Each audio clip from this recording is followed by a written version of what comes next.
And then with single strokes, at some point, what you have is wrist stroke, of course. Everything with the wrist, do the same thing, and all that. Now that's just flat, all right? Then you put a beat to it, all right? So I tell a lot of my students to count to 4. 1, 2, 3, 4, 1, 2, 3, 4, 1, 2, 3, 4, 1, 2, 3, 4. Just count to 4, then that can turn into, that's a full bar. Like if I'm counting just to 4, 1, 2, 3, 4, that's just a fast 4/4 bar. But then that can morph itself into quavers, semi-quavers, whatever you want it to be. And then what happens with rudimental drumming is that you have a very famous rudimental drummer and teacher in the name of Sanford Moeller, and he's famous for the whip stroke. And so what would happen, and when you see the pictures of him, he's always in uniform, right? And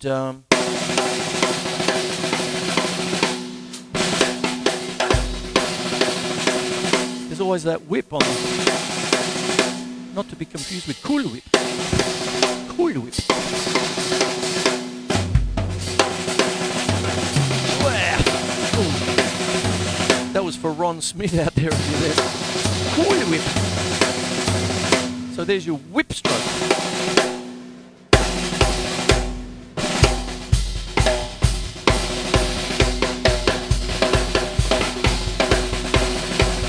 There it is.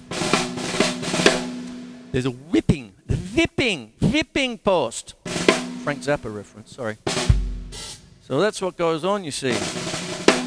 What happens then is as you whip, you also have the other very famous snare drummer is Billy Gladstone with the finger control. They were not in competition. They were both actually colleagues. And the idea of Billy Gladstone is just even strokes, right? Use of the fulcrum, finger control.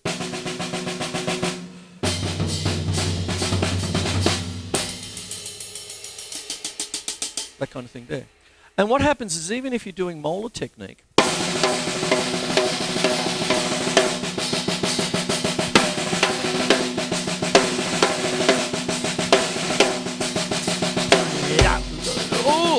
come on, Chris, come on, left hand. The left hand, even when you're doing molar technique, is still Gladstone, really, because it's finger control, you see. Then what happens with that is we go down the track of course, the 26 standard rudiments that eventually became the 40 pass rudiments. And what happens is, with the 26 standard, you have things like a paradiddle diddle and all this sort of stuff, and all the paradiddles, the flams, everything that goes with that. But one of the things about, say, I mentioned paradiddle diddle. Right, left, left, left. Paradiddle diddle. See, paradiddle diddle, paradiddle diddle, paradiddle diddle, paradiddle diddle. Look at the whipping post. Yeah, so. Cool whip.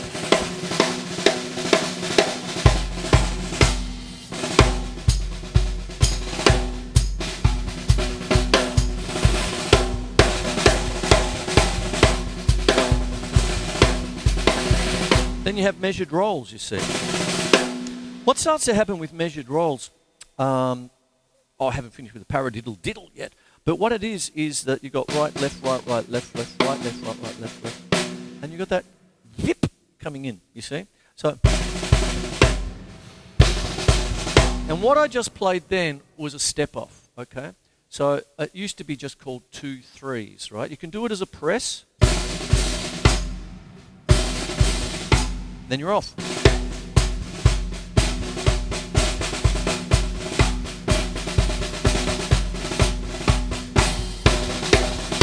But a lot of people often might throw in a paradiddle diddle. And now we're into measured rolls. Now for that I'm doing a 4 on the floor bass drum.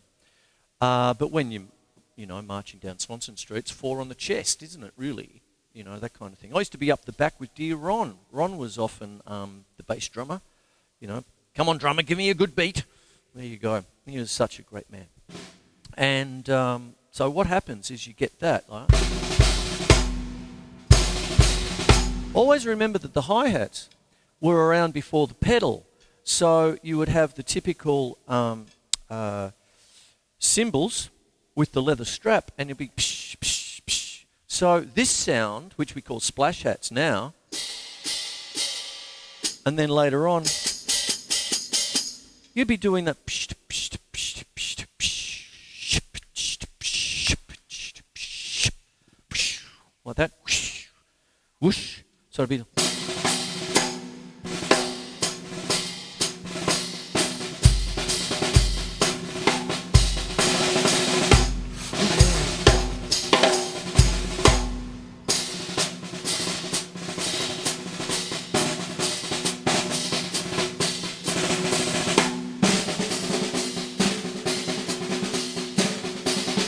What I'm doing here,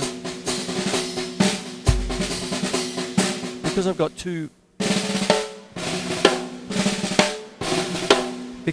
two differently tuned snare drums, that's what happens in drum lines. You see, you can play off each other, and with rudiments, you can actually split the rudiment so that it, you sound like duet for one.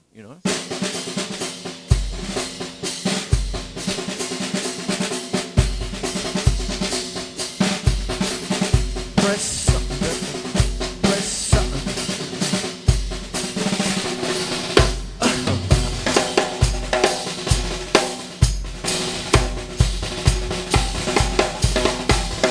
And that kind of thing there, you're off.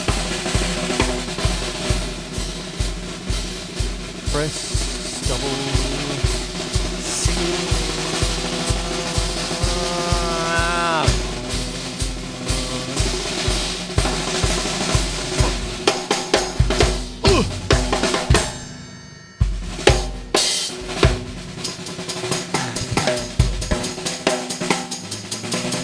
And there you go. You see? So what a measured roll is one where you literally measure the roll out to a crotchet. So if you're doing 16th notes, like 1 E and a 2, like that, now you've played 5 notes there. 1, 2, 3, 4, 5. Now because they're single taps, they're known as a ruff. R-U-F-F, ruff. Okay? Swiss Army, about 8th century. They were mercenaries, and they were one of the first drum corps, if you will, to send signals across a battlefield with the drum.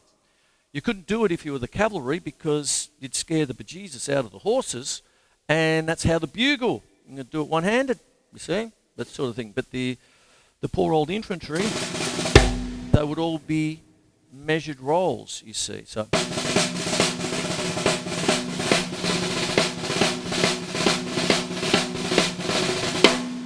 And that's the start of a very famous army rudiment and drum rudiment solo called the Three Camps. It's a kind of a reveille. A reveille meaning, reveille like the get up, the call to get up at 6 o'clock in the morning or whatever it is. That's why 6 o'clock is so important to us and all that stuff.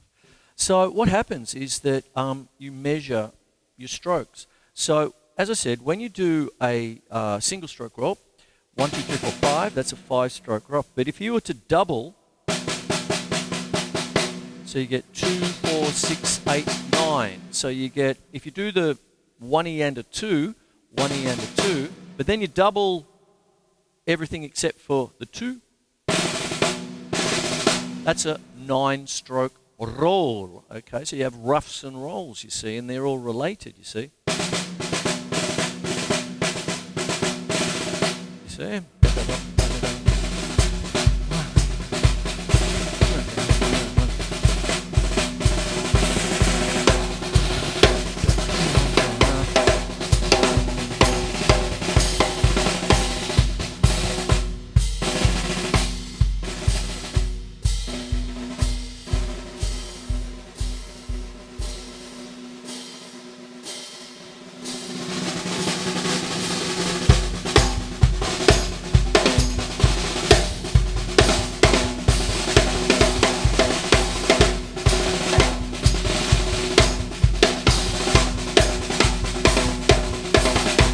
There it is there. So that is everything to do with the 26 standard rudiments. I'm being a little traditional here. The 26 standard. And then in the mid to late 80s, the Percussive Arts Society with Jay Wanamaker at the head of the board, who has signature sticks like logs, okay, marching sticks. How many trees died for this stick? God help me. Anyway. But what it is they added an extra 14. So you get a lot of them. But there's a bit of a push to go back to the 26 because some of them, you have things like the flammed mill. And what the hell is that? I've never heard of one of them.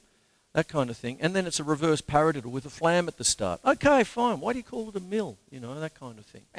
Anyway. Even Terry Bozzio tried something back in the 90s called Rudiments from Hell.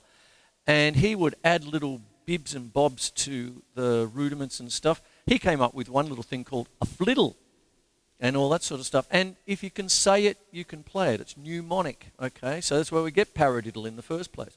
Paradiddle, paradiddle. But things like flammed mill, what, flammy or flam mill? No, not really. That kind of thing.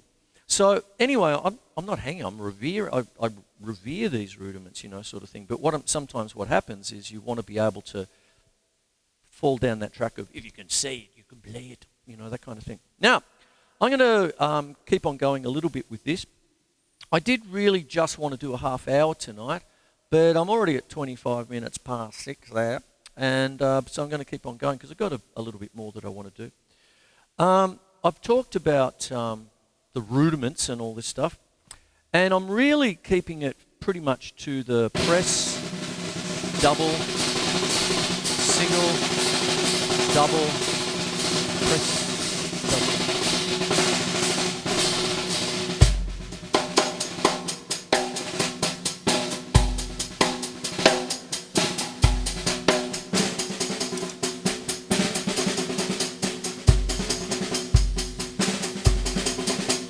And that's a bit of a call and response thing, like I said earlier, duet for one. Now, timing-wise, what happens is I often say that time signatures lend themselves to different styles of music, okay? So 4/4 is like typo blood, you know, it fits anything, okay, there's that. But if you think like 12/8, you know, I woke up this morning, 12/8 is so often a blues beat, you know, that kind of thing. And if you're thinking 3/4, for instance, 1, 2, 3, you know, you don't hear it so much in rock. Of course you do, but it's, you know, like if you're thinking, say, jazz, you know, 4/4, and then, well, I nearly went into take 5 there.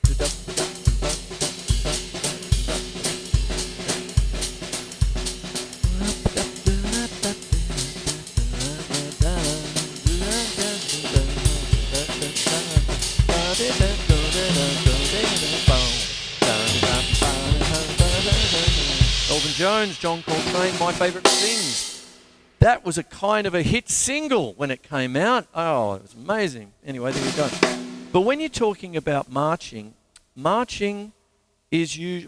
time signatures are not usually, always duple time. Okay, meaning duple time meaning two main beats in the bar. The reason being, we got 2 feet. Okay, left, left, left, right, left, and all that stuff, you see. So what goes on is what are the duple times. So if you've got simple duple time, you are dealing with 2/4, right? So it's 1 and 2, 1 and 2, 1 and 2, and 1 and 2, 1 and 2. Because you phrase it to the march, 2, you see. Then you have compound duple time. Compound time is any time signature divisible by 3. And 2 3s are 6, so you're at 6/8. So you have the typical 2/4. 1 2 3. Sorry, live. 1 2 1 2 1 2 1 2 1 2 1 2. You see, you get that kind of thing. And there you have it, you see. So what happens is that there's 2 main kinds of time signatures. You see, you've got 2/4 and 6/8. Now, there's a very famous book, Charlie Wilcoxon's 150 American rudimental solos. I don't know, I just call it the Wilcoxon book because it always chokes a little bit when it's the American. Everything's American. You know, that kind of thing. So what it is, you know, hey mate, these were around before the Yankees turned up. But what happens is that it's a great book, don't get me wrong, and you've got 150 solos, and it only goes to 4/4 and 3/4 at the end, just for shits and giggles, really.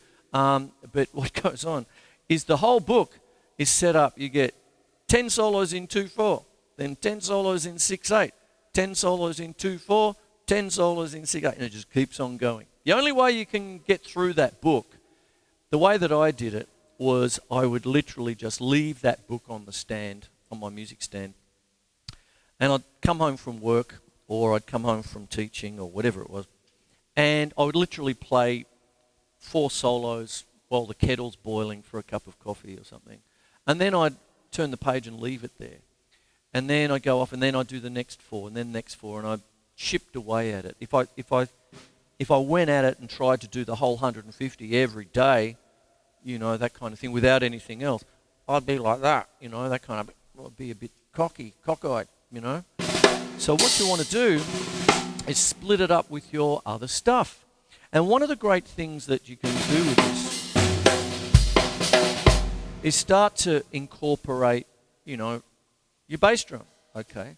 Now what I said before, 4 on the floor, but when you're marching, you can't. Does anyone remember Take the Money and Run by Woody Allen, who's, a bit persona non grata at the moment, I suppose. But he tried... oh, pardon me, I'm popping. But what it was he signed up to play cello in the local marching band. And he was there with the chair. And then he started at the head of the march. And they went back and he started running up and started playing cello. So that's why you can't play cello in a marching band, and that's why you can't do 4 on the floor. You've got to do 4 on the chest. And so what happens, though, is that you can take your rudiments. So, and you can, get them done with your feet. But then you can pump away a little bit.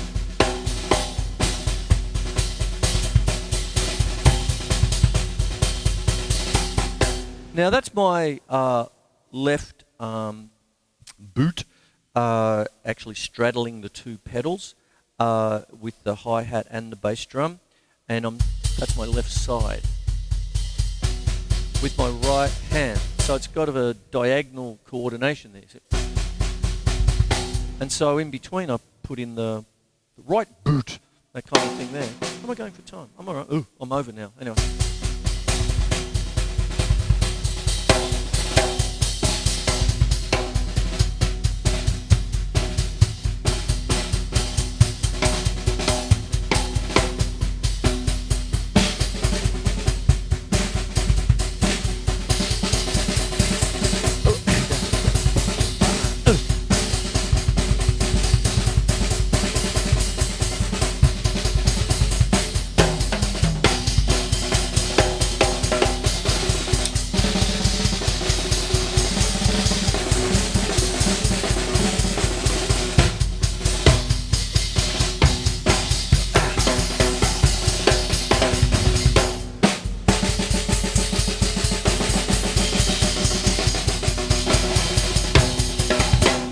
Something like that anyway. And then all I do is just take it for a bit of a spin. So go away, do your rudiments. Go away, join the local brass band, the marching band. You'll end up with Chop City, that kind of thing. You've got to work, and it gives you a reason to work. And then there's a magnificent payoff, because what happens is you become part of people that I've never known such camaraderie and loyalty to each other and all that, really. And with the dear brass band, with dear Ronnie Ruth, there's a bit of a joke, because I put it up because it bobbed up the other day. There's a memory with the old photo of the City of Essendon Brass Band. There's lots of stories about Keith Richards and the Stones and, the Gunners with their bottle of Jack on the amp and the stuff. They don't hold a candle. They don't hold a candle to a brass band doing an ANZAC Day in full uniform on a hot April day. You want to see brass players drink? I grew up in a pub. I've got... and the City of Essendon Brass Band. It was a great gig because of dear Ron. The council allocated a disused sports pavilion in Bradshaw Street, Essendon. And that's where we rehearsed. It had a bar out the back. Monday nights, it was 2 hours of rehearsal, and how come I'm coming home at 2 a.m. in the morning? I got school in the morning, I teach in the morning. I got to teach in 4 hours. We were coming back from the Echuca Flower Festival one day, and it was like, 35 degrees in the shade, and it was a long march, oh boy. And we had the bus taking us up and all that. And for those of you who know how to drive or driving to Echuca, you've got to go through Rochester, right? And, you're going through gold country, gold rush country. So, there's these grand old pubs from the 19th century, right? So we were coming back and we go, oh, and what happened was we basically finished the march and there was nothing there. There was no drinks. There was like, oh, thanks very much. See you later. And I go, what? Come on, let's get back on the bus. We'll go back to the thing. So we're just like, oh, what? Oh. So we all got on the bus and we're driving back. And we drove through Rochester over the railway tracks and then turned right. And there's the Rochester pub. And you've never seen so many guys stand up, stop here now. That's the biggest shout I've ever been in. We all poured out of the bus. And it was this sleepy Saturday arvo, hot day. And there was just a couple of dudes playing pool, quiet day. We just poured into the pub. 27 pots, thanks, mate. And the bartender just went, you know, he won Tats Lotto that day. It was crazy. And we just, you know, and then we went back to the band room and all that. And then we had our lovely ladies come and pick us up. Oh, some of the stories. But that's what you do with a brass band, you see. And the whole thing about it is that it will give you everything you want, right? It'll give you respect, camaraderie, loyalty. It'll give you chops. You got to work. Man, Remembrance Day. If you stuff that roll up, you want to, you know. I used to get told, you know, like we're playing hymns at the local Moonee Ponds RSL. The president's not long passed away, so we're just going to do hymns. So Chris, you just press roll. You know, as if it's easy, sort of thing. And by the end of it, it's like, just give him a beer through a straw, thanks very much. I can't even pick up the glass. You know, that kind of thing. That's the thing about this time. And that's what it is. Anyway, the other thing that I wanted to talk about quickly, as you've probably noticed that I've got an old ancient phone up here, smartphone, and I have it set to 120. And I'll just simply press the button. There it is there. Loud as much. That's your typical marching beat. That's your step-off beat. It's 120 beats. It's half a second. Something to do with your metabolism and all sorts of stuff. So, 1, 2, 3, 4, and 1, 2. I shouldn't count to 4. I've got to count to 2. 1, 2, 1, 2.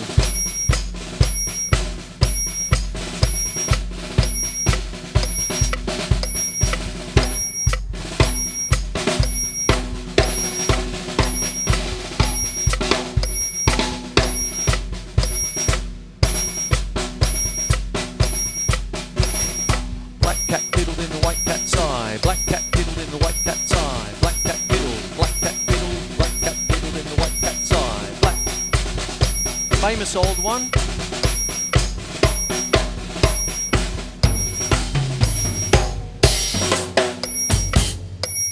There you go.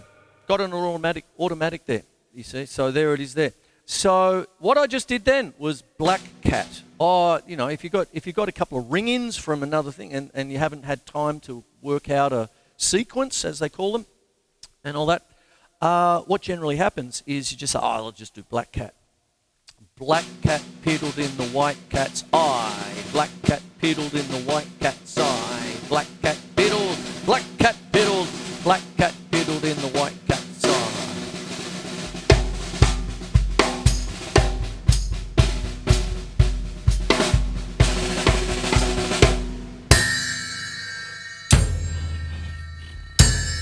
So, I'm not too far. I'm only 10 minutes over.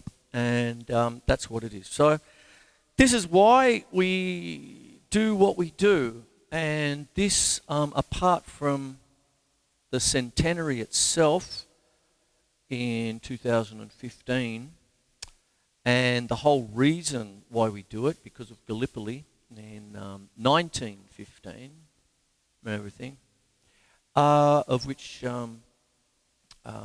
my grandfather, Corporal Albert Schwartz of the Light Horse Regiment. He was in North Africa. He wasn't at Gallipoli, but he was part of the Light Horse. And They came home to the Spanish flu. Ha! There you go. And now we've got our thing. And the reason why tomorrow is so important is we can't damn well march for them. It's our fight now. And the world has stopped. Usually it takes a Hitler or some dickhead like that, you see. But this time it's a pandemic. So what happens is remember them in your own way and all that. So I'm going to play something to sort of finish off here. I'm just going to play. I won't muck around with it. You can't muck around. It's sacrilege if you do. So I'm just going to play it straight.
Right.